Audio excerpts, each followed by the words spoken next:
नीतीश कुमार की पाला बदल सियासत ने बिहार के सियासी समीकरण को पूरी तरह से बदल दिया है, क्योंकि वो नीतीश कुमार ही थे जिन्होंने बीजेपी के खिलाफ मजबूत विपक्षी गठबंधन बनाने की नींव रखी थी। गठबंधन को नामकरण तक पहुंचाया था उन्होंने, लेकिन सीट बंटवारे पर आखिरी फैसले के पहले हाथ खींच लिया। और अब नीतीश के नेतृत्व वाली नई सरकार में जिस फॉर्मूले पर मंत्रिमंडल का गठन हुआ है, वो विरोधियों को बेचैन करने वाला है। नई सरकार में शपथ लेने वाले 3 मंत्री ओबीसी वर्ग से हैं, एक अति पिछड़ा से है, एक एससी से है और 3 सवर्ण चेहरों को मंत्री बनाया गया है। हालांकि किसी मुस्लिम चेहरे को मंत्रिमंडल में अभी तक जगह नहीं दी गई। उधर नई सरकार के गठन को लेकर शुरू हुई जुबानी जंग और ज्यादा तल्ख होती जा रही है।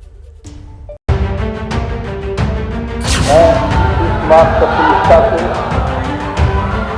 ज्ञान करता हूं। आप लिख के ले लीजिए, जनता दल यूनाइटेड जो पार्टी है 2024 में ही खत्म हो जाएगी। बार बार अपना राजनीतिक रंग बदलते हैं और राजनीतिक रंग बदलने में वो गिरगिटों का अच्छा मुकाबला देते हैं। बिहार में सत्ता का केंद्र बदल चुका है और राजनीति की भाषा भी। अपने स्वार्थ में किस तरह से युवाओं के रोजगार के मामले को, युवाओं के नौकरी के मामले को इन्होंने पुनः नफरत की राजनीति की ओर ढकेलने का काम किया है। उनको भी ऐसा संशय आ रहा है कि ये हमारे हाथ से चले जाएगा, तो इसीलिए हम और आप मिलकर लड़ना है, लड़ेंगे। ठग और लोभी का जो गठबंधन तैयार हो रहा है। आरजेडी के नेता पानी पी पी कर नीतीश कुमार को कोस रहे हैं, तो इंडिया गठबंधन में शामिल पार्टियों ने भी नीतीश के खिलाफ मोर्चा संभाल लिया है। हमने पहले ही, हमको ये इत्तला मिली थी कि लालू जी से जब बात किया, तेजस्वी से जब बात किया था, उन्होंने बोल रहे थे कि हमको भी ऐसा संशय आ रहा है कि ये हमारे हाथ से चले जाएगा, तो इसीलिए हम और आप मिलकर लड़ना है, लड़ेंगे। ये वही नेता हैं जिन्हें कुछ दिन पहले तक नीतीश कुमार राष्ट्रीय स्तर के नेता नजर आ रहे थे और नीतीश कुमार की पहल पर बीजेपी के खिलाफ मजबूत गठबंधन की रूपरेखा बना रहे थे। लेकिन नीतीश ने पलटी मारी तो अब आईने और मायने सब बदल गए हैं। हालांकि ऐसा नहीं है कि सिर्फ विरोधी दलों की ही भाषा बदली है। नीतीश के पलटी मारते ही इंडिया गठबंधन पर जेडीयू की शब्दावली भी बदल गई है। कांग्रेस पार्टी अपने सर्वाइवल के दौर से गुजर रही है। पिछले 2 लोकसभा चुनाव में नेता प्रतिपक्ष के लायक भी उनके पास सांसद नहीं थे। कांग्रेस का एक कॉकस इंडिया गठबंधन के नेतृत्व को हड़पना चाहता था। 19 दिसंबर को अशोका होटल में जो बैठक हुई थी, उसमें एक साजिश के तहत इंडिया गठबंधन का नेतृत्व करने के लिए श्री खड़गे का नाम सुझाया गया था। इससे पहले मुंबई की बैठक में सर्वसम्मति से तय हुआ था कि बगैर किसी का चेहरा आगे रखे बगैर ये इंडिया गठबंधन काम करेगा। गठबंधन को छोड़ के नए गठबंधन बनाए। यानी बिहार में महागठबंधन से अलग होने के पीछे नीतीश कुमार जो तर्क दे रहे हैं, कमोबेश वही वजह जेडीयू के नेता इंडिया गठबंधन से अलगाव के पीछे गिनवा रहे हैं। ये बात और है कि सारा खेल चुनावी बीजगणित का है। माना जा रहा है कि नीतीश कुमार इसे पहले ही भांप गए थे। बिहार में नई सरकार का गठन इन्हीं संभावनाओं के उभार पर हुआ है और नीतीश कुमार को लेकर बीजेपी के बयानों में 360 डिग्री परिवर्तन भी इसी का नतीजा है।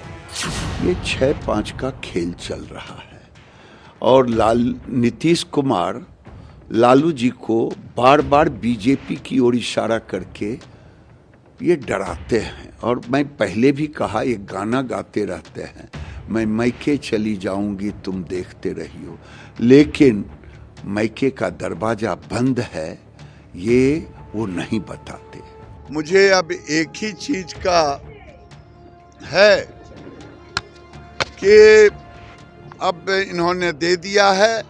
मुझे डर लग रहा था, जिस तरह से प्रेशर पड़ रहा था लालू यादव का नीतीश कुमार जी के ऊपर, तेजस्वी को ताजपोशी के लिए, तो फिर बिहार दोबारा जंगल राज में आ जाता।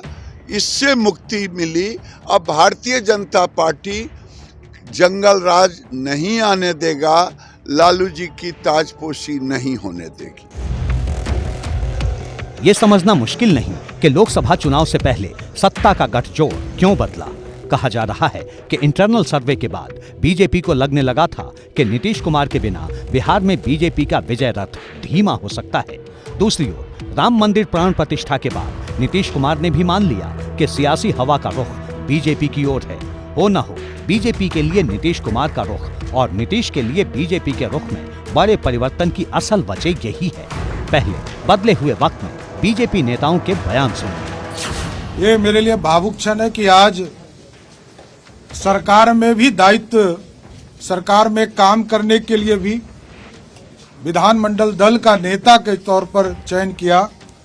इसके लिए मैं देश के प्रधानमंत्री जी से लेकर पार्टी के राष्ट्रीय अध्यक्ष, सभी नेतागण और सभी माननीय विधायकों का मैं विशेष तौर पर धन्यवाद भी देता हूं कि बिहार के विकास के लिए और लालू प्रसाद जी के आतंक को समाप्त करने के लिए जो जनमत 2020 में हम लोगों को मिला था, उसको फिर से एनडीए के रूप में स्थापित करना और बिहार में जंगल राज नहीं बन सके, इसके लिए भारतीय जनता पार्टी के पास जब प्रस्ताव आया आदरणीय नीतीश कुमार जी का और उनके दूत के तौर पर संजय झा जी यहाँ आए, हम लोगों को प्रस्ताव दिया, तो हम लोगों ने समर्थन का निर्णय लिया। जिसने बुनियाद डाली थी, जिसने बीज रोपे थे, वही खत्म हो गया।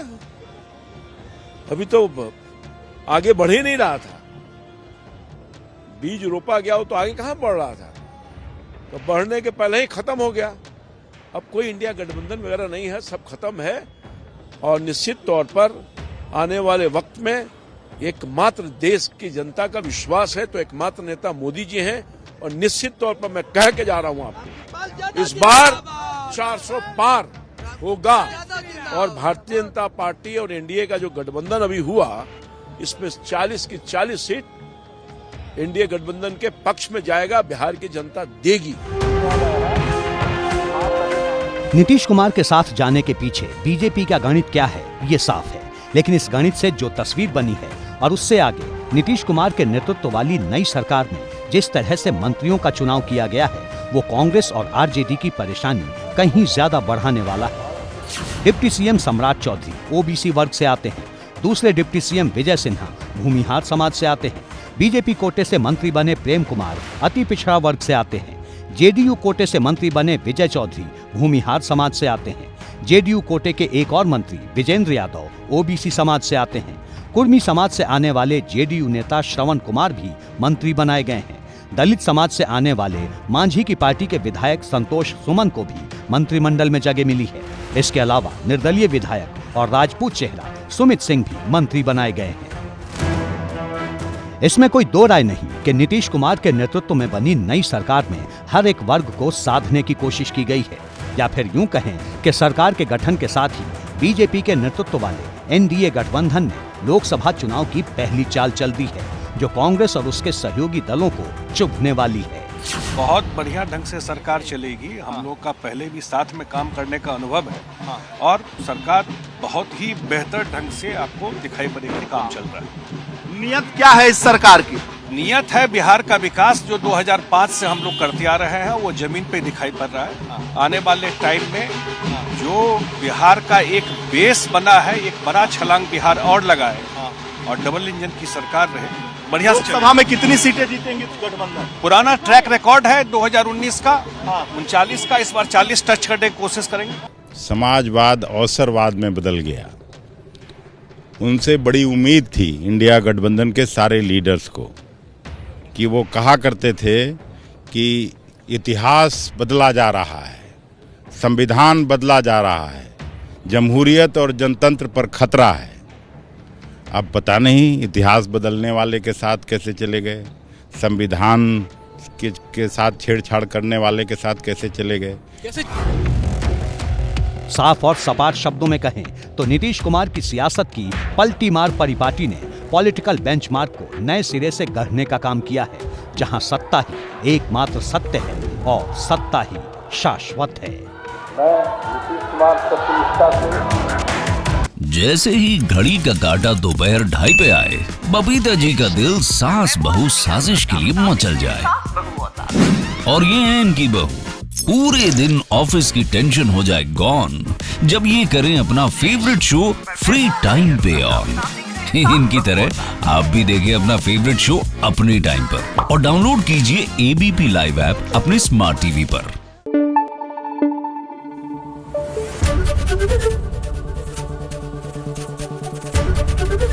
एबीपी न्यूज आपको रखे आगे।